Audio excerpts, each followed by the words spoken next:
आवाज सुनाई दे रही सबको? हाँ जी जी बेटा बेटा। जी, सुनाई दे रही है। कृष्णाय वासुदेवाय हरे परमात्मने प्रणतकलेशनाशाय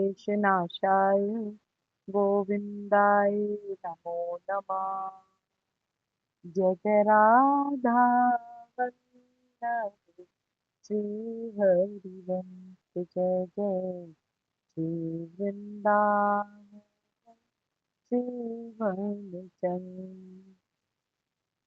श्री कृष्ण गोविंद हरे मुरारी हे नाथ नारायण वासुदेव। राधे कृष्ण कृष्ण कृष्ण राधे राधे। हरे राम राम राम हरे हरे। ओम श्री गणेशाय नमः। श्री सीताराम नमः। श्री राधे श्याम नमः। उमापति महादेव की जय। श्री गुरुवे नमः। श्री हनुमते विराजिए। सब संतन की जय जय। सब भक्तन की जय जय। जय जय सीताराम राधे श्याम। सबसे पहले भाव से परमात्मा श्री कृष्ण के चरणों में बार बार प्रणाम करते हुए हम आगे बढ़ते हैं। जय जय श्री हरिवंश श्री हरिवंश श्री हरिवंश। श्लोक संख्या नंबर 30 और 31 को पढ़ते हुए 32 करते हैं। हे विष्णु, मैं देखता हूँ कि आप अपने प्रज्वलित मुखों से सभी दिशाओं के लोगों को निगले जा रहे हैं। आप सारे ब्रह्मांड को अपने तेज से आपूरित करके अपनी विकराल झुलसाती किरणों सहित प्रकट हो रहे हैं।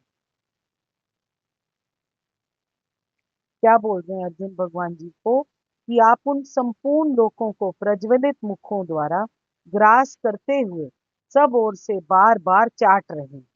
हे विष्णु, आपका उग्र प्रकाश संपूर्ण जगत को तेज के द्वारा परिपूर्ण करके तपा रहा है। मुझे बतलाइए कि आप उग्र रूप वाले कौन हैं? हे देवों में श्रेष्ठ, आपको नमस्कार हो। आप प्रसन्न होइए। आदि पुरुष, आपको मैं विशेष रूप से जानना चाहता हूँ, क्योंकि मैं आपकी प्रवृत्ति को नहीं जानता। अब यहाँ पर अर्जुन क्या बोल रहे हैं भगवान जी को?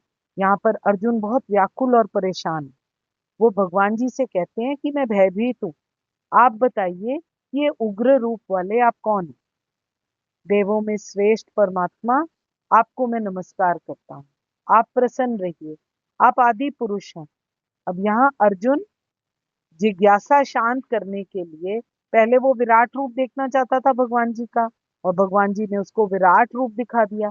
परंतु अर्जुन ने इस चीज के लिए गैम्बल नहीं किया था कि भगवान जी ये उग्र रूप भी उसको दिखा देंगे। पर वो ये श्री कृष्ण की प्रकृति के बारे में बिल्कुल अनभिज्ञ था। उसने एक्सपेक्ट ही नहीं किया था कि भगवान जी उसको इतना भयंकर रूप, जिसमें कौरव पक्ष के और उसके अपने पक्ष के सारे योद्धा जो हैं वो प्रत्यक्ष नष्ट होते दिखलाई दे रहे हैं। इसीलिए वो बोल रहे हैं कि आप मुझे ये किस लिए दिखा रहे हैं, तथा अब निकट भविष्य में आप क्या करना चाहते हैं। इस रहस्य को मैं समझ नहीं पा रहा हूँ। अर्जुन बोलते हैं इस रहस्य को मैं जान ही नहीं पा रहा हूँ। अतएव अब आप कृपा करके इस रहस्य को खोलकर बतलाइए। जैसे हमसे कोई नाराज हो जाता है, या हमसे कोई किसी वजह से कोई बहुत क्रोधी हमारे सामने बैठा हो, तो हम पूरी कोशिश करते हैं कि उसको हम पटा लें, किसी तरीके से हम उसको शांत करने की कोशिश करें। इसलिए अर्जुन बार बार भगवान जी को बोल रहे हैं, देववर, मैं आपको नमस्कार करता हूँ, मैं आपकी प्रार्थना करता हूँ, आप शांत हो जाइए। आप इतना भयंकर रूप मुझे दिखा रहे हैं, मैं इससे घबरा रहा हूँ। आप कृपया मुझे आराम से, प्रेम से बताइए कि अब आपका भविष्य में आप क्या करना चाहते हैं। श्लोक संख्या नंबर 32। श्री भगवान जी बोले, मैं लोकों का नाश करने वाला बड़ा हुआ महाकाल हूं। इस समय इन लोकों को नष्ट करने के लिए प्रवृत्त हुआ। इसलिए जो प्रतिपक्षियों की सेना में स्थित योद्धा लोग हैं, वह सब तेरे बिना भी नहीं रहेंगे। अर्थात तेरे युद्ध ना करने पर भी इन सब का नाश हो जाए। भगवान जी लोकों का नाश करने के लिए महाकाल कह रहे हैं। कह रहे हैं कि मैं बड़ा हुआ महाकाल हूं। और क्या बोल रहे हैं कि मैं इन लोगों को नष्ट करने के लिए ही प्रवृत्त हुआ हूँ, मैं इसीलिए आया हूँ। श्री कृष्ण कहते हैं कि जो प्रतिपक्षियों की सेना में स्थित योद्धा लोग हैं, वो सब तेरे बिना भी नहीं रहेंगे। कि अपने आप को मत सोच कि तू कुछ कर रहा है, वो तू हो या ना हो तेरे बिना भी नहीं रहेंगे। अर्थात तेरे युद्ध ना करने पर भी इनका नाश हो जाएगा। कर या ना कर, भगवान जी इनडायरेक्टली बोल रहे हैं, मैंने तो इनको मार ही देना है। भगवान जी कह रहे हैं समस्त जगतों को विनिष्ट करने वाला काल मैं हूं, और मैं यहाँ लोगों का विनाश करने के लिए आई हूं।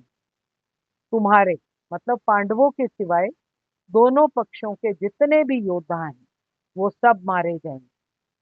अर्जुन जिनका शोक कर रहा है, ऐसा नहीं है कि वो बच जाएंगे। इस बात की पुष्टि कौन कर रहा है? परमात्मा श्री कृष्ण।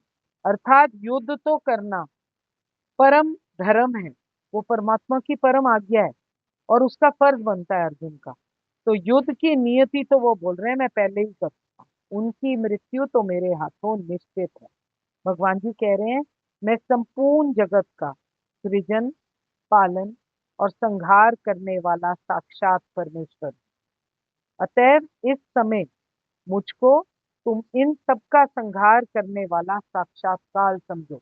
मैंने इनको खत्म कर ही देना है। इस कथन से भगवान जी ने अर्जुन को इस प्रश्न का उत्तर दिया है, जिसमें अर्जुन ये कह रहा था कि मैं तो आपकी प्रवृत्ति को नहीं जानता भगवान जी, मुझे अपनी प्रवृत्ति के बारे में स्पष्ट रूप से बताइए। भगवान जी यहाँ पर ये बोल रहे हैं कि इस समय तो मेरी सारी चेष्टाएं इन सब लोगों को नाश करने के लिए हो रही। मेरा प्लान इस टाइम इन सब लोगों को नाश करने का है। यही बात समझाने के लिए मैंने इस विराट रूप के अंदर तुझको सबसे नाश का भयंकर रूप दिखलाया। कि मेरा क्या अल्टीमेट प्लान है वो मैं तुझे इस रूप के थ्रू दिखा रहा हूँ। मेरे विराट रूप में जो तू ये मेरा उग्र रूप देख रहा है, ये केवल इसलिए आया है क्योंकि मैं इन राम राम जी, जी सॉरी माफी चाहती हूँ, कि मैं ये जो अपना विराट रूप के अंदर जो मैं अपना उग्र रूप, नाश का भयंकर दृश्य तुझे दिखला रहा हूँ, वो केवल इसलिए दिखला रहा हूँ कि मैं तुझे बता रहा हूँ मैंने तो इनको खत्म कर देना। इस कथन से भगवान जी यहाँ पर ये दिखला रहे हैं, चाहे वो गुरु हो, चाहे वो ताऊ हो, चाहे वो चाचे हो, चाहे मामे हो, चाहे भाई हो, चाहे दोस्त हो, चाहे कोई भी हो, जितने भी आत्मीय सज्जनों को युद्ध के लिए तैयार देखकर तुम्हारे मन में जो कायरता का भाव आ गया है, जिसके कारण तुम युद्ध से हटना चाहते हो, ये गलत बात है। ये उचित नहीं है और मुझे पसंद नहीं। भगवान जी कह रहे हैं यदि तुम युद्ध करके इन सबको नहीं मारोगे तो भी ये बचने वाले नहीं है, क्योंकि इन पर तो मेरी नजर है। इनका तो मरण निश्चित है।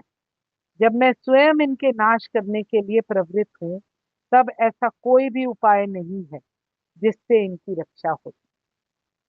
इसलिए तुमको युद्ध से नहीं हटना चाहिए। तुम्हारे लिए, जो मेरे लिए, जो मैंने आज्ञा की है, जो मेरी आज्ञा के अनुसार युद्ध में तुम्हें प्रवृत्त होना चाहिए, वो बात सुनो, क्योंकि वो तुम्हारे लिए हितकर। अर्जुन को भगवान जी कह रहे हैं अपने पक्ष के योद्धागणों को अर्जुन के द्वारा मारे जाना संभव नहीं है, इसीलिए तुम ना मरोगे तो भी वो तो मरेंगे ही। भगवान जी ने यूज किया कि तुम नहीं मरोगे परंतु वो तो मरेंगे। ये कथन उनको क्लियरली बता रहा है कि कौरव पक्ष के जितने भी वीर हैं वो सारे खत्म होने हैं। इसके बाद इसके अलावा भगवान जी अर्जुन को थोड़ा सा उत्साहित भी कर रहे हैं।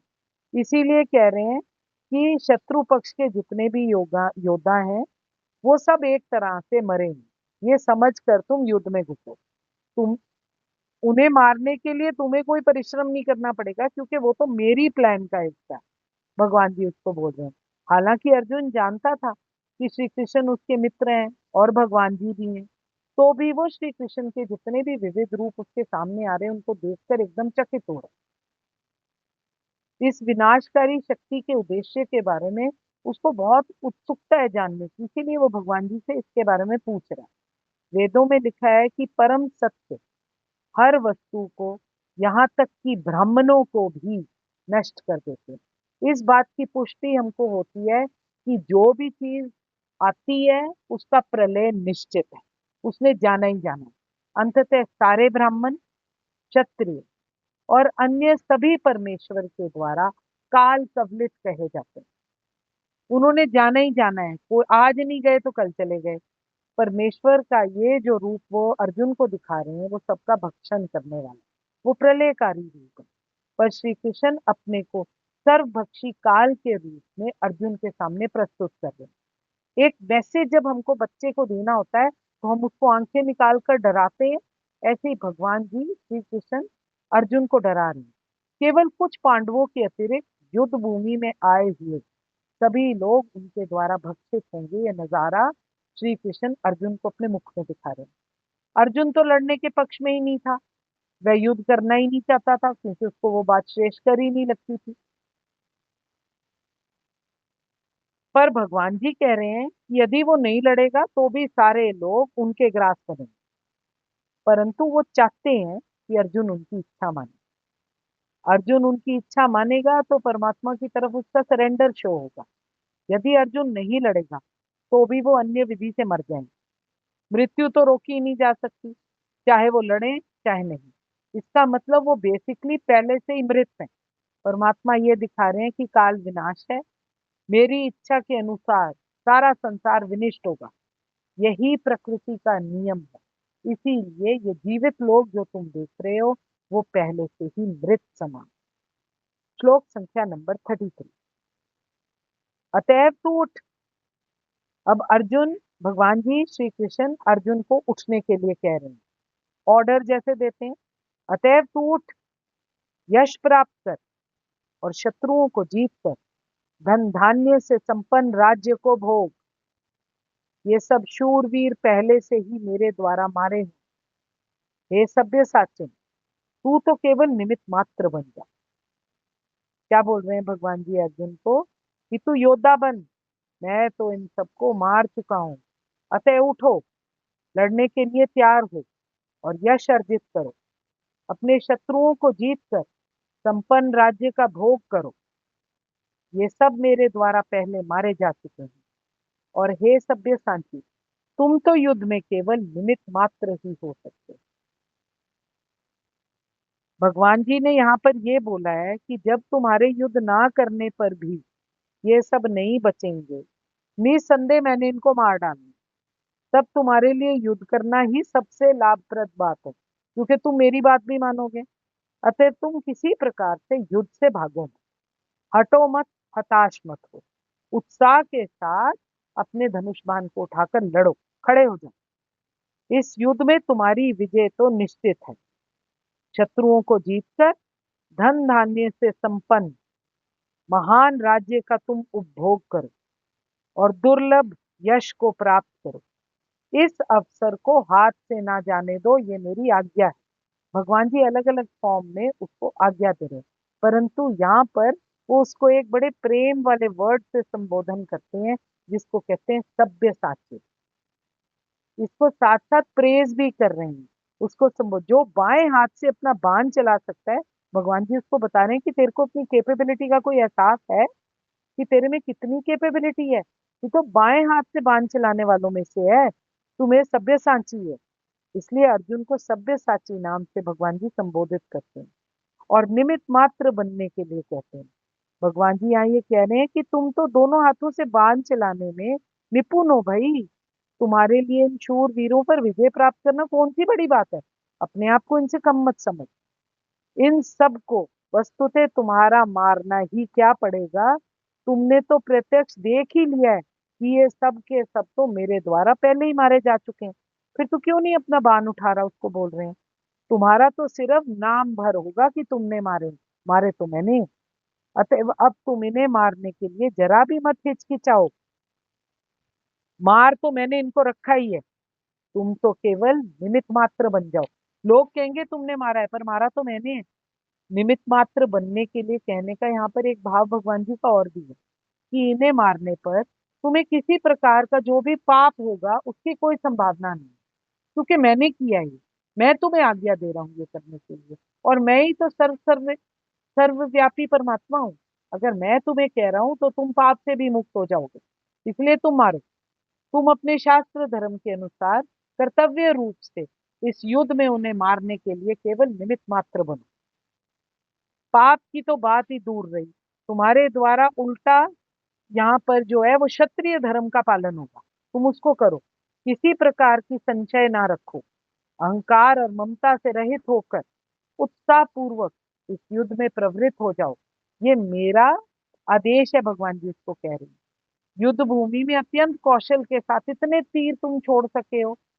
अर्जुन तो एक पटु योद्धा है, इसीलिए भगवान जी उसको पटु योद्धा के रूप में ही संबोधन कर रहे हैं। शत्रुओं को तीर से मार कर तुम मौत के घाट उतार देते हो, तो फिर तुम किस बात से घबरा रहे हो? संसार भगवान की इच्छा के अनुसार ही तो गतिमान है। केवल अल्पज्ञ पुरुष हैं जो सोचते हैं कि ये प्रकृति बिना किसी योजना के गतिशील है और चली जा रही है, सारी सृष्टि आकस्मिक है। ऐसे अनेक तथाकथित विज्ञानी हैं जो ये सब कुछ कहते हैं कि हो सकता है, शायद, ऐसी बातें करते हैं। प्रकृति द्वारा विशेष योजना संचालित की जा रही है। ये प्रकृति है किसकी? ये योजना किसकी है? ये विराट जगत बद्ध जीवों के लिए भगवान के धाम वापस पहुंचने का लिए केवल एक सुअवसर है। ये मौका हमको मिला है, हमें वापस जाना है और अपनी स्लेट को क्लीन कर कर वापस जाना है। हमको अपने आप को भगवान जी की नजर में साबित कर कर वापस जाना है। ये विराट जगत बद्ध जीवों के लिए केवल भगवान जी के धाम वापस जाने का एक, क्या कहते हैं, जैसे आपने वो ट्रैम्पोलिन देखी होगी जिस पर बच्चे कूदते हैं और डबल हाइट पे ऊपर जाते हैं, फिर कूदते हैं, फिर और ऊंचे उछलते हैं। बस ये हमारे लिए वो उछलन का एक, क्या कह लो, एक स्टेज है जहां पर हम जंप मारेंगे तो हम परमात्मा की तरफ चलेंगे। परंतु इसके लिए हमको सरेंडर करना पड़ेगा, जैसे भगवान जी अर्जुन को सरेंडर करने के लिए कह रहे हैं। किंतु जो भी इस परमेश्वर की इस योजना या इच्छा को समझ लेता है और आध्यात्मिक बुद्धि का अनुशीलन करता है, वो परम बुद्धिमान। दृश्य जगत की उत्पत्ति और संहार ईश्वर की परम अध्यक्षता में होता है। हमारा इसमें कुछ लेना देना नहीं है, सब कुछ भगवान जी प्लान कर चुके हैं। ईश्वर के सिवाय कोई हमारे लिए हेल्प या कुछ नहीं कर सकता। कुरुक्षेत्र का युद्ध ईश्वर की योजना के अनुसार लड़ा गया है। अर्जुन युद्ध करने से मना कर रहे हैं, किंतु उसे ये बताया जा रहा है कि परमेश्वर की इच्छा के अनुसार उसे लड़ना ही होगा। परमेश्वर की इच्छा है कि वो लड़े, तभी वो सुखी हो सकता है। यदि कोई आध्यात्मिक बुद्धि से पूरित हो, परमात्मा की तरफ कमिटेड हो और उसका जीवन भगवान जी की दिव्य सेवा में अर्पित हो, तो समझो कि वो कृतार्थ है। जय जय सीताराम, जय जय राधे श्याम। कृष्णाय वासुदेवाय हरे परमात्मने प्रणतकलेश नाशाय गोविंदाय नमो नमः। मैं आज की वार्ता श्री जी के चरणों में निवेदन करते हुए महाराज जी के चरणों में प्रणाम, आपके हृदय स्थित प्रभु को, भाव प्रभु को मेरा नमन। मैं अनपढ़ अल्पज्ञ इस गहन विषय को छूने का साहस नहीं कर सकती थी, इतनी क्षमता नहीं है मेरी। इसमें जो त्रुटियां हो, कमियां और हल्कापन हो, वो मेरी अल्पज्ञता और अपात्रता के कारण है। मुझे विज्ञ जन समझकर क्षमा कीजिएगा। जो कुछ इसमें अच्छा है वो मेरे सदगुरु महाराज, मेरे तात चरण का प्रसाद है, उसको स्वीकार कीजिए। यदि किसी को अच्छा लगे तो अपने ठाकुर जी से प्रार्थना करने की कृपा करिए। मुझे रस रूपा भक्ति प्राप्त हो, हम सबको रस रूपा भक्ति प्राप्त, हम सबको रस रूपा भक्ति प्राप्त। मैं आपके हृदय प्रेम से नमस्कार करती हूँ। जय जय सीताराम, जय जय राधे श्याम। श्री हित हरिवंश, श्री हित हरिवंश, श्री हित हरिवंश। राम राम जी सबको, जय जय राम। राम राम राम राम राम राम जी सबको राम राम राम राम राम राम